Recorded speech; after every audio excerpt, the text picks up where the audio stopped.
Hello, this is Kryn Star, and today I am messing around with rosette fingerstyle. To tell the truth, there was a video that was posted by the makers of the rosette fingerstyle in the shreddage series that I love, on how to do realistic chord picking. And they played something like this. Hammer-ons or slides.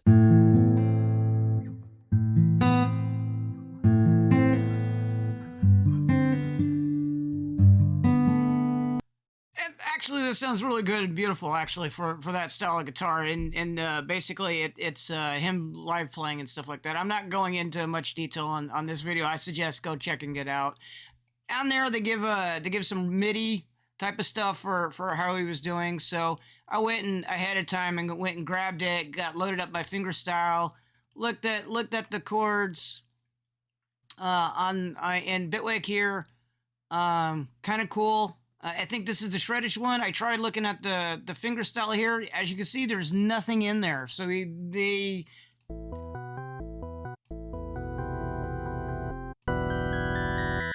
let's try this one too. So I got two of them here.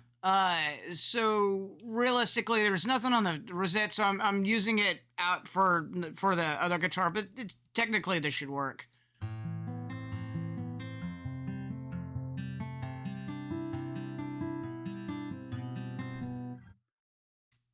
And normally when I'm doing this, it doesn't sound as good, especially following their MIDI.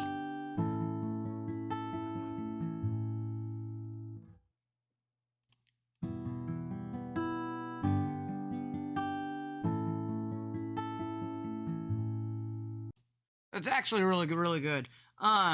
So what? Here we go. Bring this up, and let's bring up this. Actually, this one so you can see what's going on. So realistically, what they let me bring up the rosette fingerstyle here. And then let me bring up its keyboard so you can see it. Where is it? There, keyboard. Okay, so realistically, this is your playable area. These are your additional keys. That you can use for when you have like 3 chords. You put down 3 chords and you can use those keys for an individual type of strumming. So it corresponds with the chords. So you got 1, 2, 3, 4, 5 on the chord, the notes, right? So realistically, when you don't have the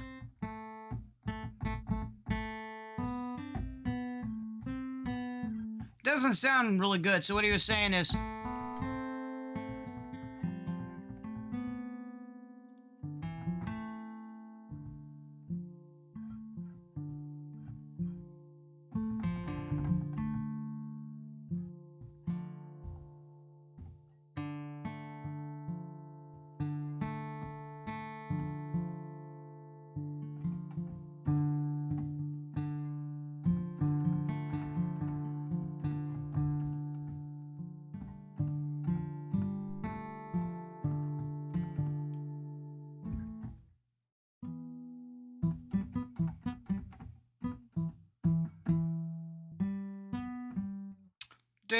I wanted to emulate what he was doing on the video. Normally when I try to emulate it, go do it, I get all excited to be like, oh yeah, this is gonna be great. I'm gonna sound really good.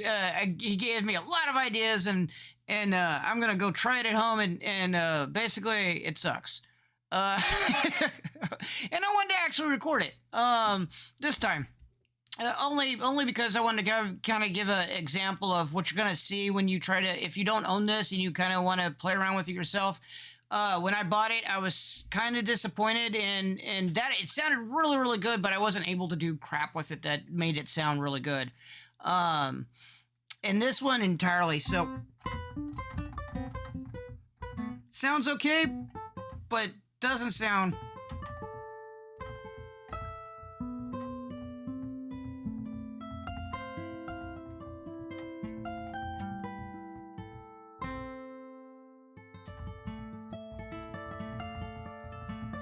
And these are on the default settings. Actually, this thing sounds really stupidly good.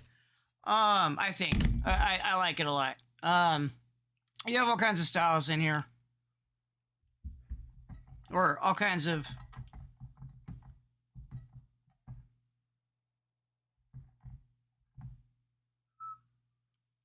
What did I do?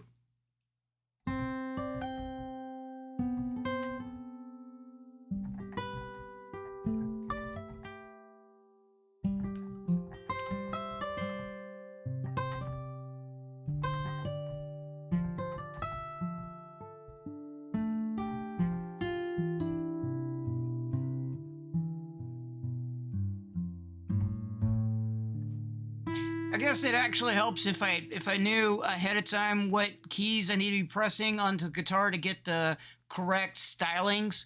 Cause normally when I'm pressing on here,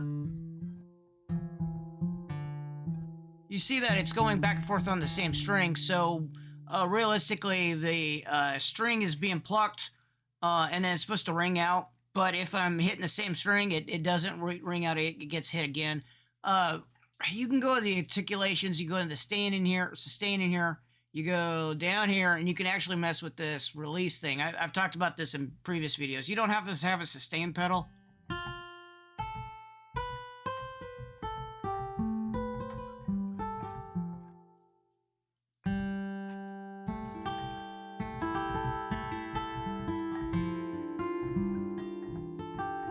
But you can get kind of the same thing going with this release knob on the ADSR attack, decay, sustain, release, right? You can get that kind of ring out sound.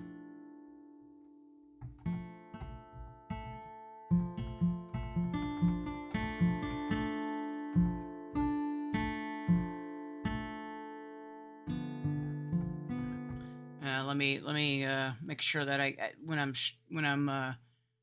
put it on strumming mode, you can't hear the chords I'm pressing down. So I can press this down, you're not hearing anything.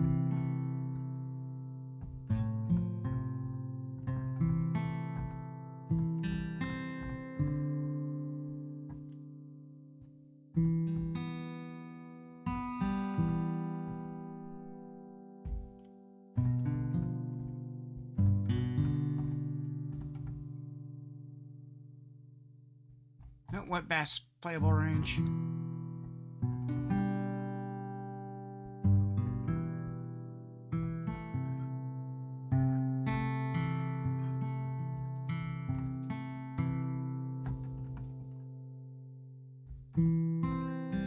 Of course, I need to be a better keyboardist to crank out it on live play, but ultimately sounds actually really good. He was suggesting in the video use a sustain pedal. I'm thinking like not everybody has a sustain pedal. I have one, and I got one on the keyboard that I'm using. I got a proper kind of like upright keyboard, but I happen to have a sustain pedal, so I can hold it down and do what I need to do. But if you don't.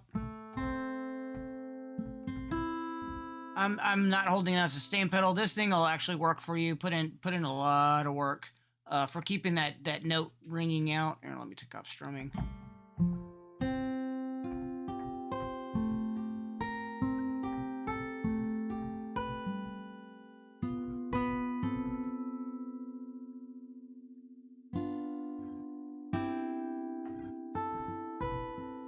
You're gonna almost barely hear like the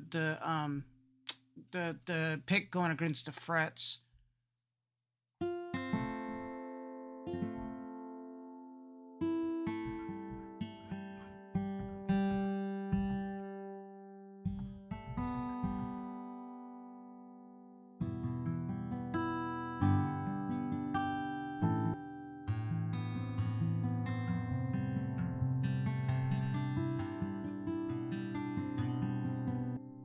Curious if YouTube's gonna hit me on this one. That sounds really familiar, like almost like a Red Hot Chili Pepper song. Not familiar. It sounds familiar, but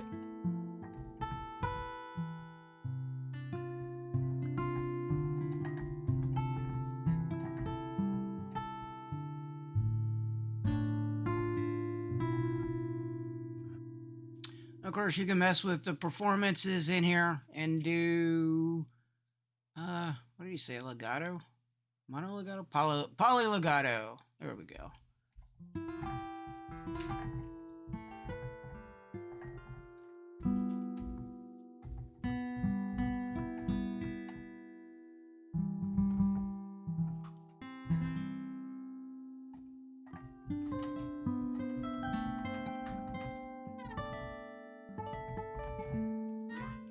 Okay, so realistically, it checks out. It sounds really good. To do it with sustained pedals on there. So let's go with the one I always have issues with, Hydra. This thing sounds always a little wonky to me. Of course, this is all snapshots based upon preferences, listening, and EQing cabinets, and you got a ton of stuff that you can do to better the sound of the guitar coming through, and that's like part of the issue that I have is that I'm all right. So we need to dial in something. Let's. Yeah, no, not that one. Let's try something like Metal 1 or 2 or something like that. There you go.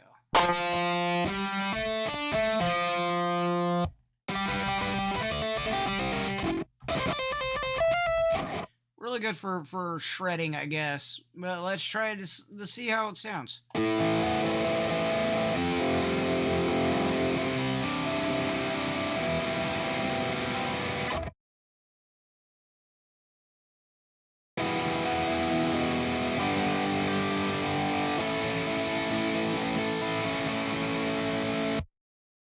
That's like way too loud and crunchy.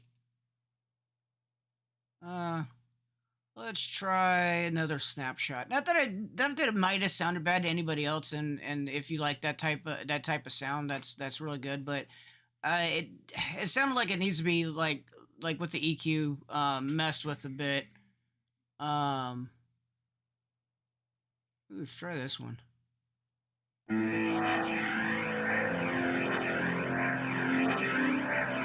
Nice and phasery. I can hear the phaser.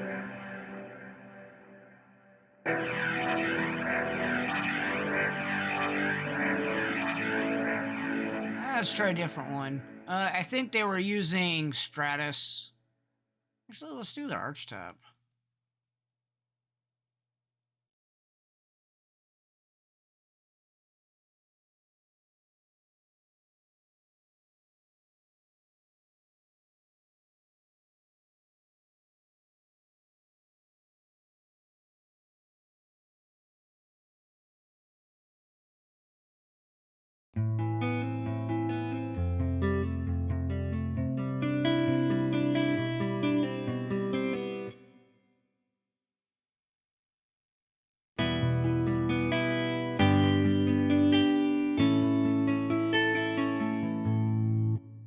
Actually, I think that second one needs to be on strumming mode.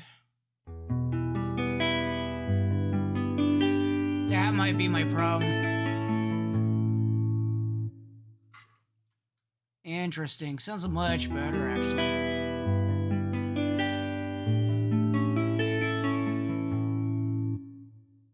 That might have been my issue. Let's try Legacy.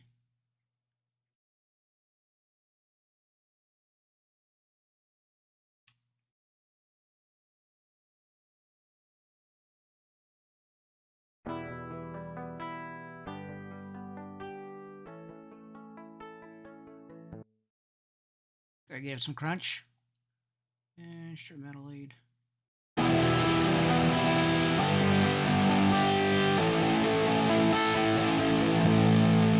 Yeah, for those arpeggiators,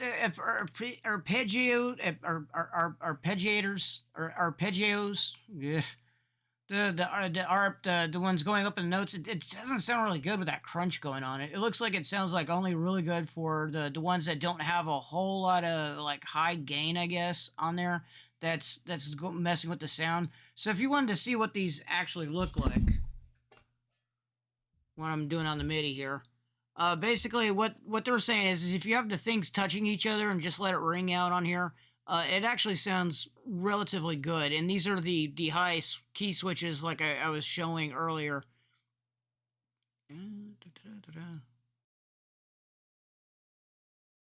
That's these things right here. Um, that's these are key mappings to the, see, it's up in the C7, so that it's the blue keys that are doing each of the things. So it's, he's pressing one and one each of them on a staggered or arpeggiated manner. But it sounds like the kind of the cleanliness. The more you do high gain, the worse it sounds.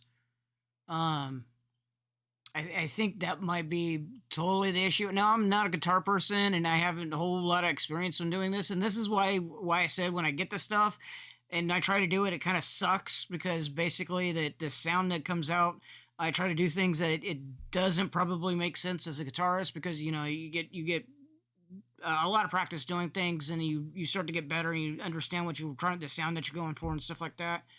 I do not have that, because I need more practice. End of story.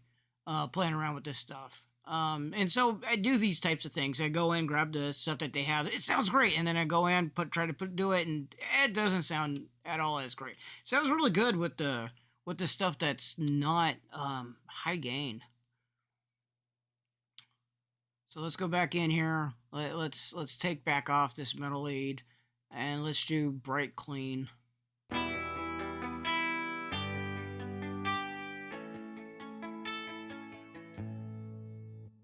Sounds really good. Let's try ambient.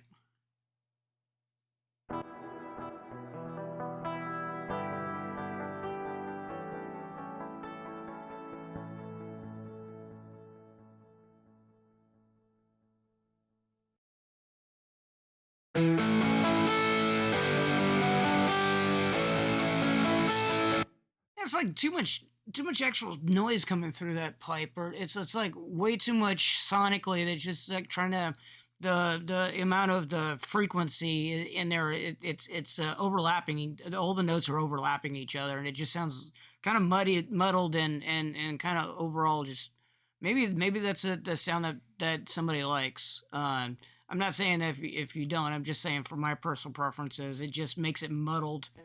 And like I said, it might be an EQ thing. If it is, let me know if I'm right. If not, I'm totally wrong.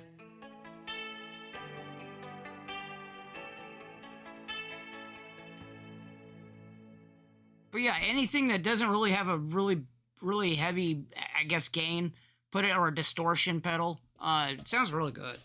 It sounds awfully good, at least with those types of.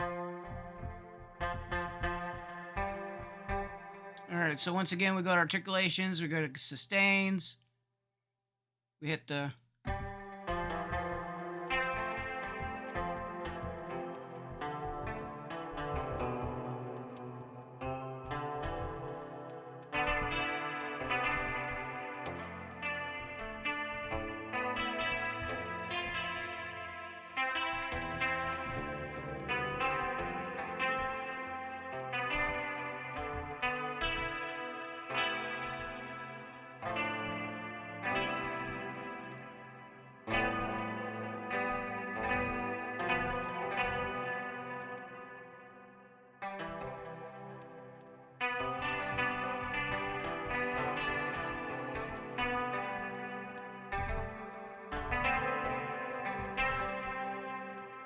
Piano's about to, or the lid on the piano's about to hit my hands.